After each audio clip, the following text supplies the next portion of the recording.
इयत्ता तिसरी, पान क्रमांक 108, धडा चौथा, ऐच्छिक उपक्रम 1, क्षेत्र अन्न. 1.1 परसातील बागकाम. परसबागेची आखणी कशा प्रकारे करतात हे समजून घेणे. चित्रामध्ये तुम्हाला परसबाग दाखवलेला आहे. परसबाग घराच्या मागील बाजूला जी मोकळी जागा असते त्या जागेत भाजीपाल्याची लागवड केली जाते, त्यास परसबाग असे म्हणतात. यामध्ये कोथिंबीर, मुळा, मिरची, मेथी, वांगी, दोडका, घोसाळी, कारली, भेंडी, गवार, आले, ओवा इत्यादी झाडे लावतात. भाजीपाल्याची लागवड करताना उपलब्ध जागेनुसार बागेची रचना केली जाते. यासाठी वाफे तयार करावे लागतात. सपाट वाफा, सरी वाफा, गादी वाफा अशी रचना केली जाते. तर माझी कृती यात 1 रिकामे खोके, नारळाच्या करवंट्या, कागदी पेले यात रोपे तयार करणे.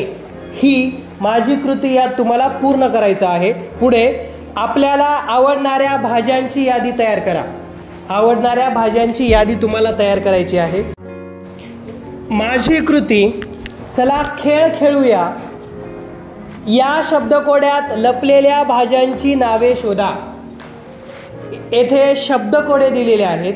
तर यातून आपल्याला काय करायचं आहे, भाज्यांची नावे शोधायची आहेत. उदाहरणार्थ त्यांनी एक भाज्यांचं नाव येथे दाखवलेलं आहे. गाजर, मेथी, भेंडी, कोथिंबीर. तर तुम्हाला हे शब्दकोडे पूर्ण करायचं आहे आणि ते खाली लिहायचं आहे.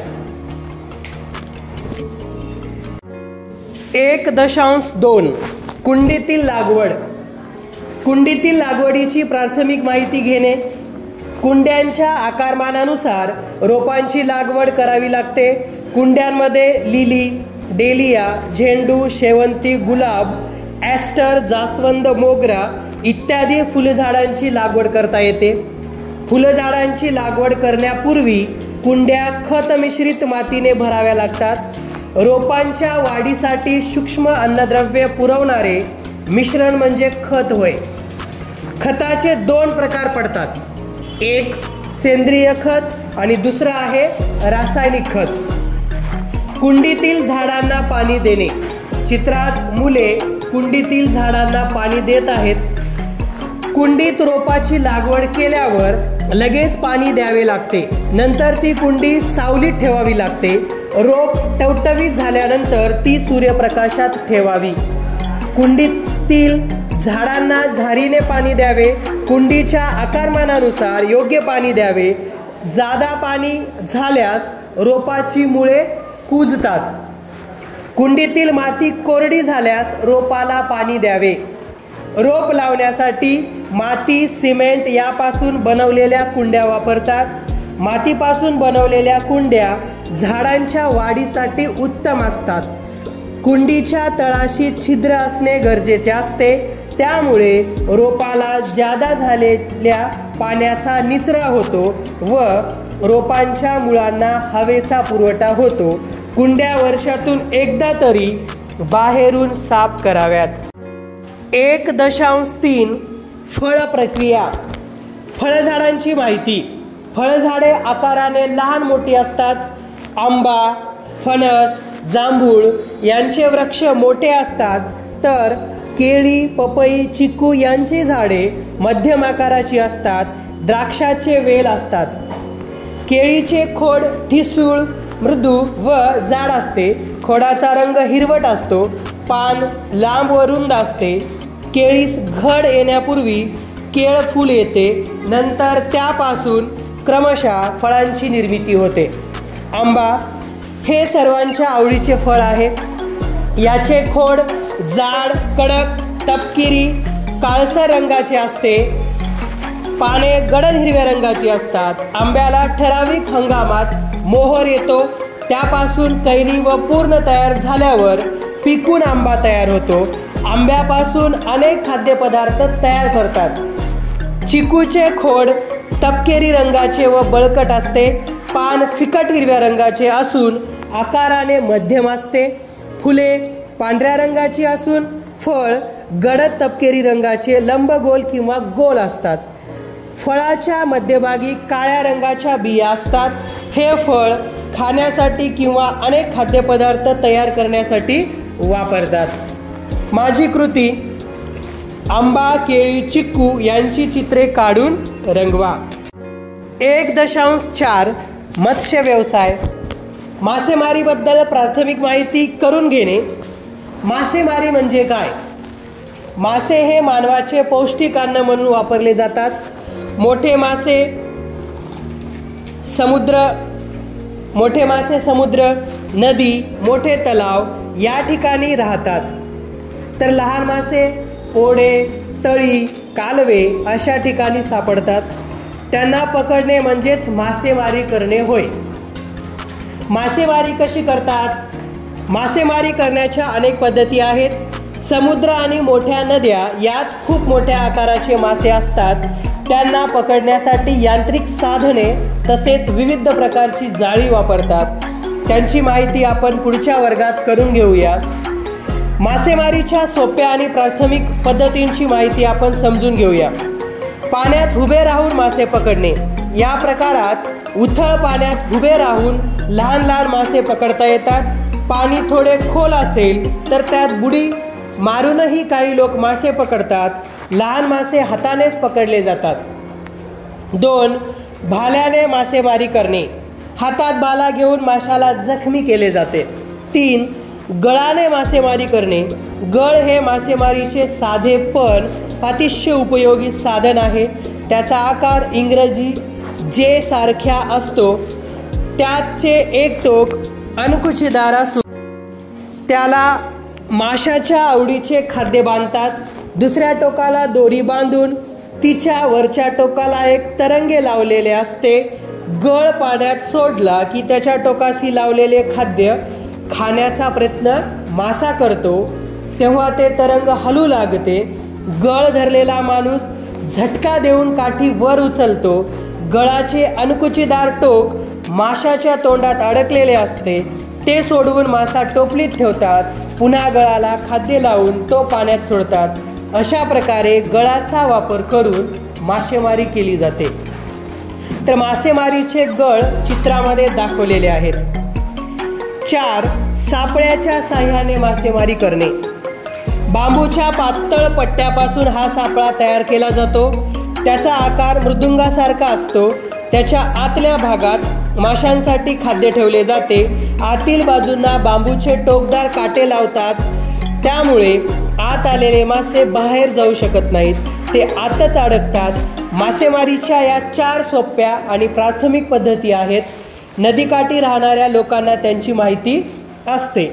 तर बांबूच्या पातळ पट्ट्यांपासून सापळा कसा तयार केला जातो ते चित्रात दाखवलेलं आहे. पहा. माझी कृती यात 1. मासेमारीच्या गळाची प्रतिकृती तयार करा. 2. मासेमारीच्या सापळ्याचे चित्र काढा. 3. शक्य झाल्यास मोठ्या व्यक्तीला सोबत घेऊन प्रत्यक्ष मासेमारी पहा. 2. क्षेत्र यात वस्त्र. 2.1 वस्त्र निर्मिती.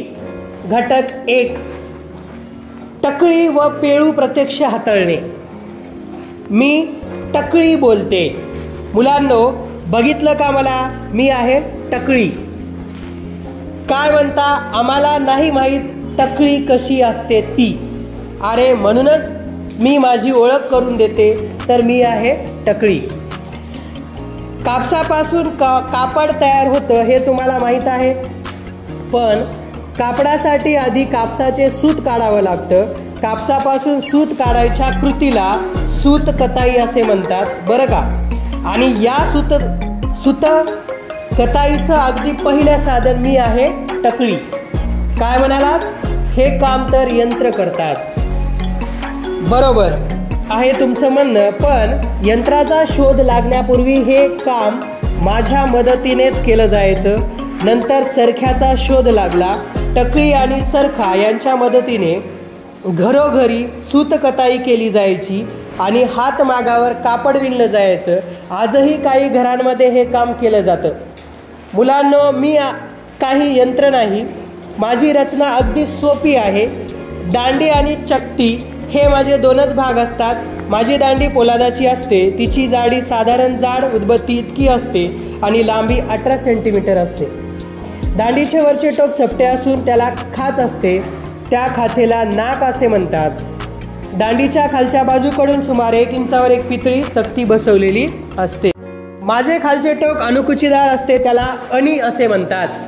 तर अशी आहे मी टकळी. काय म्हणालात? सूत काढायला कापूस लागतो, तो कोठे आहे? शाब्बास, हुशार आहात हा तुम्ही. मागच्या वर्षी तुम्ही कापूस स्वच्छ केलात ना, तो पिंजून त्याची जाड भरीव वातीसारखी 6-7 इंच लांबीची वात तयार करतात. ती म्हणजेच पेळू.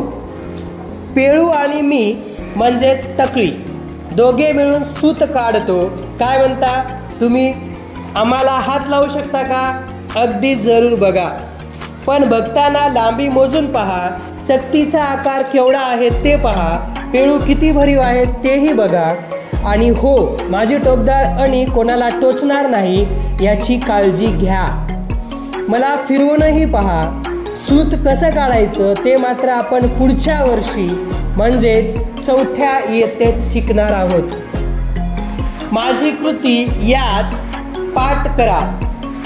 गरगर गरगर फिरते टकळी, गंमत पाहू चला चला. फिरता फिरता सूत काढते, पेळू संगे भराभरा. 2. लांब जाड गोल काडी आणि पुठ्ठा यांच्या मदतीने टकळीची प्रतिकृती तयार करा. 2.2 प्राथमिक शिवणकाम. सुईत दोरा ओवणे. एक खेळ खेळूया. खेळ खेळल्यामुळे काय होते? 1. डोळ्यांची शक्ती वाढते. 2. डोळे व हात यांचा समन्वय साधला जातो. 3. सोपे शिवणकाम करता येते. 4. एकमेकांच्या मदतीने काम करता येते. खेळ खेळताना पुढील काळजी घ्या. 1. सुया एकमेकांना टोचू नका. 2. खेळ संपल्यावर दोरा ओवलेल्या सुया डब्बीत किंवा कागदाला टोचून नीट ठेवा. माझी कृती यात 1. रोज एकदा सुईत दोरा ओवून पहा. 2. शिवणकाम करणाऱ्या व्यक्तींकडून कापडाचे नमुने जमवावेत व ते चिकट वहीत चिकटावे. 2.3 बाहुली काम. तुम्हाला मुखवटे घालायला आवडते ना? वाढदिवस, होळी, रंगपंचमी अशा प्रसंगी तुम्ही मुखवटे घालून धमाल करता. हे मुखवटे विकत मिळतात. आता आपण मुखवटे तयार करायला शिकू. साहित्य: मोठ्या आकाराची, तुमच्या डोक्याच्या आकाराची पेपर डिश, जाड सुई, जाड दोरा, कात्री, लाल व काळे स्केच पेन, डिंक, पांढरा व पिवळ्या रंगाचा साधा कागद, प्राणी, पक्षी, फुले, फळे यांची चित्रे. असे करा. 1. पेपर डिशच्या बाहेरच्या बाजूवर लाल व काळ्या स्केच पेनचा योग्य उपयोग करून डोळे, नाक, कान, ओठ वगैरे रंगवावेत. 2. प्राणी, पक्षी, फुले, फळे इत्यादींचे चित्रे आवडीप्रमाणे रेखाटावीत. प्रत्येक चित्रात डोळ्यांचा आकार मात्र कापून घ्यावा. 3. पेपर डिशच्या दोन्ही बाजूंना कानाजवळ छिद्रे पाडावीत, त्यातून दोरा ओवावा. 4. डोक्याला पुरेल व गाठ मारता येईल इतकी दोऱ्याची लांबी असावी. 5. मुखवटा चेहऱ्यावर लावून डोक्याच्या मागे गाठ मारावी. माझी कृती यात निरनिराळ्या आकाराचे मुखवटे तयार करा. 2.4 काथ्याचे विणकाम. काथ्यापासून तसेच नारळापासून तयार केलेल्या वस्तूंची नावे व त्यांचे उपयोग लिहिणे. चित्रात तुम्हाला काय दिसते? चित्रात दोरा दिसत आहे मोठा. चित्रात तुम्हाला काय दिसते आणि त्याचा उपयोग लिहायचा आहे. 4 चित्रे दिलेले आहेत. चित्रे पाहून त्यांचे उपयोग तुम्हाला लिहायचे आहेत. 3. क्षेत्र निवारा. 3.1 मातकाम. मातीचे फळे, भाज्या इत्यादींचे आकार तयार करणे. माती, पाणी, लाकडी पाट, टोकदार वस्तू, घमेले, स्वच्छतेसाठी झाडू, फडके इत्यादी. कृती 1. पेरू. पेरूचे निरीक्षण करा. मातीचा गोळा घ्या. एका बाजूने थोडा निमुळता आकार द्या, देठाकडे खोलगट आकार द्या, देठ करून लावा, पाण्याने भिजवलेल्या हाताने आकार व्यवस्थित करा. आपण हे मातकाम केलेलं आहे, मातीपासून वेगवेगळे वस्तू तयार केलेल्या आहोत. 2 सफरचंदाचे निरीक्षण करा, गोळा गोल करा, खोलगट आकार येण्यासाठी अंगठ्याने दाब द्या, देठ तयार करून लावा. तर पुढे तयार करायचं आहे दुधी भोपळा. दुधी भोपळ्याचे निरीक्षण करा, लांबट आकार तयार करा, त्याला दुधी भोपळ्याचा आकार द्या, देठ बसवा. तर माझी कृती यात फळे व भाज्यांचे निरीक्षण करून त्याप्रमाणे फळे व भाज्या तयार करा. 3.2 बांबूकाम व वेतकाम. बांबूच्या काड्या व फांद्यापासून विविध आकार तयार करणे. साहित्य व साधने. बांबूच्या समान मापाच्या काड्या, उदाहरणार्थ 15 सेंटीमीटर व 10 सेंटीमीटर पक्का दोरा. कृती: बांबूच्या समान मापाच्या 4 काड्या घेतल्या. 2 त्यांची टोके आकृतीत दाखवल्याप्रमाणे एकमेकावर ठेवली. 3 ती दोऱ्याने घट्ट बांधली. कोणता आकार तयार झाला सांगा बरे? चौकोन. चित्रात पहा तुम्ही. 1 बांबूच्या समान मापाच्या 2 काड्या घेतल्या. 2 दुसऱ्या समान मापाच्या 2 काड्या घेतल्या. आकृतीत दाखवल्याप्रमाणे त्या काड्या एकमेकावर ठेवून दोऱ्याने घट्ट बांधल्या. कोणता आकार तयार झाला सांगा बरे? आयत. पुढे 1 समान मापाच्या 3 काड्या घेतल्या. 2 त्यांची टोके आकृतीत दाखवल्याप्रमाणे एकमेकावर ठेवली. 3 ती दोऱ्याने घट्ट बांधली. कोणता आकार तयार झाला सांगा बरे? त्रिकोण. तर माझी कृती यात निरनिराळ्या मापाच्या बांबूच्या काड्या घेऊन विविध आकार तयार करा. 3.3 फुलझाडांची व शोभिवंत झाडांची लागवड. कोणती फुले व कळ्या यांचा वापर गजरे, हार इत्यादी तयार करण्यासाठी करतात याची माहिती घेणे. गजरे: लहान आकाराची फुले आणि त्यांच्या कळ्या सुईत दोऱ्यात ओवून किंवा गुंफून 6 इंचापासून 12 इंचापर्यंत लांबीचे भरगच्च हार म्हणजे गजरे. यांचा उपयोग स्त्रिया व मुली केसात माळण्यासाठी करतात. मोगरा, जाईजुई, अबोली, बकुळ, निशिगंध, चमेली या फुलांचा उपयोग गजरे बनवण्यासाठी करतात. मोगरा, जाईजुई व चमेलीसारख्या फुलांच्या कळ्या उमलण्यास सुरुवात झाली की त्या देठासहित तोडून पाण्यात ठेवतात. त्यामुळे त्यांची गजरे जास्त काळ टिकतात व टवटवीत राहतात. हार: मोठ्या आकाराची घट्ट पाकळ्यांची फुले व आंबा, अशोक, तगर इत्यादींची पाने कलात्मक रीतीने ओवून लांब हार तयार केले जातात. त्यांचा उपयोग धार्मिक कार्यालये, स्वागत, निरोप समारंभ, पुतळे, विवाह समारंभ अशा प्रसंगी केला जातो. झेंडू, शेवंती, निशिगंध, मोगरा, ॲस्टर, तगर, अबोली अशा फुलांचा उपयोग हारांसाठी करतात. असे हार जाड व लांब असतात. फुलांचा गुच्छ हार तयार करण्यासाठी जी फुले वापरली जातात त्यातील काही फुलांचा उपयोग गुच्छ तयार करण्यासाठी होतो. सजावटीसाठी भेट देण्यासाठी त्याचा वापर करतात. त्यांचीच कलात्मक सुंदर रचना करून त्यांचा उपयोग समारंभ प्रसंगी करतात. माझी कृती यात फुलांच्या दुकानात जाऊन गजरे, हार, माळा, तोरणे यांची निरीक्षण करा आणि 2 लहान हार तयार करा.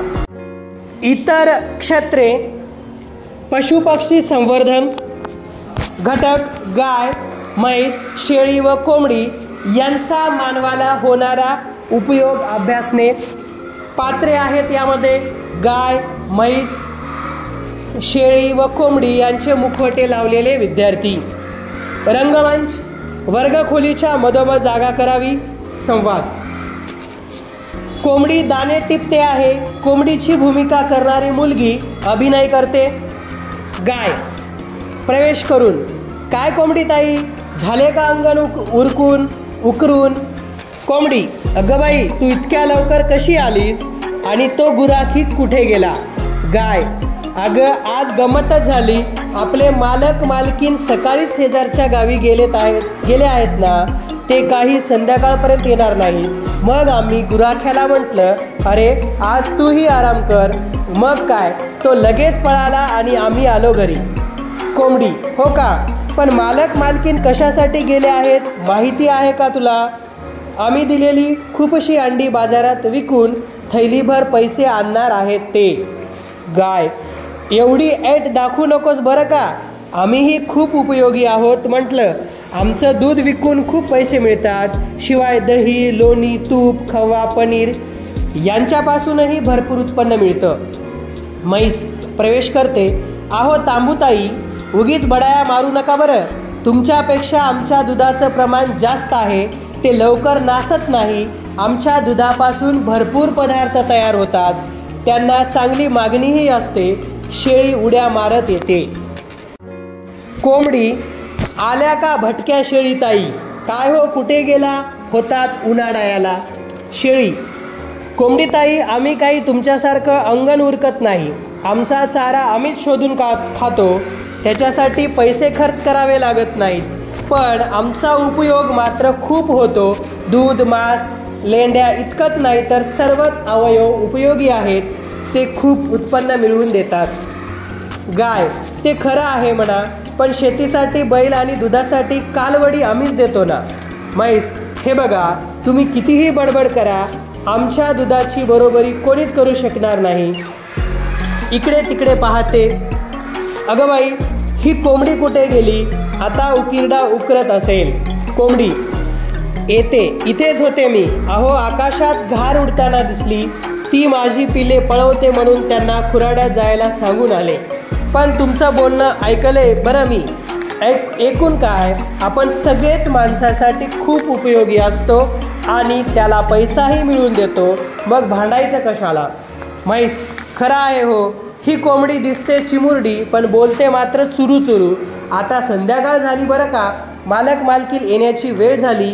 चला पाहू गोट्यात आपापल्या जागी. सर्वजण जातात. माझी कृती यात: 1. हा संवाद वर्गात किंवा शाळेच्या कार्यक्रमात सादर करा. 2. गाय, म्हैस, शेळी व कोंबडी यांची चित्रे जमवा. माहिती तंत्रज्ञान. संगणक सुरक्षितपणे चालू करणे व सुरक्षितपणे बंद करणे. संगणक हे विजेवर चालणारे यंत्र आहे. संगणकाच्या प्रकारानुसार चालू व बंद करण्याच्या पद्धतीत फरक असतो, तो समजून घ्यावा. नमुन्यासाठी पुढील पायऱ्या दिल्या आहेत. 1. संगणक सुरू करण्याआधी त्याच्या सर्व जोडणीची डेटा व पॉवर सप्लाय वायर्स तपासणी करावी. 2. संगणकाला वीज पुरवठा करणारा मुख्य स्विच चालू करावा. CPU वरील पॉवरचे ऑन ऑफ बटन दाबावे. 4. मॉनिटरचा पॉवर दिवा चालू आहे का ते पाहावे, नसल्यास चालू करावा. 5. बूटिंगची क्रिया चालू असताना स्क्रीनवर कोणते बदल दिसतात ते पहा. सुरुवातीचा डेस्कटॉप येईपर्यंत थांबा. रस्ता सुरक्षा. 500 मीटर, 1 किलोमीटर. तरी चित्र दिलेले आहेत, हे कशाचे आहेत तपासा. पुढे प्लसचं चित्र दिलेले आहे, तो दवाखान्याचा आहे. माझी कृती यात: रंगाच्या सहाय्याने चिन्ह काढा व त्याचा अर्थ आपल्या मित्रांना सांगा.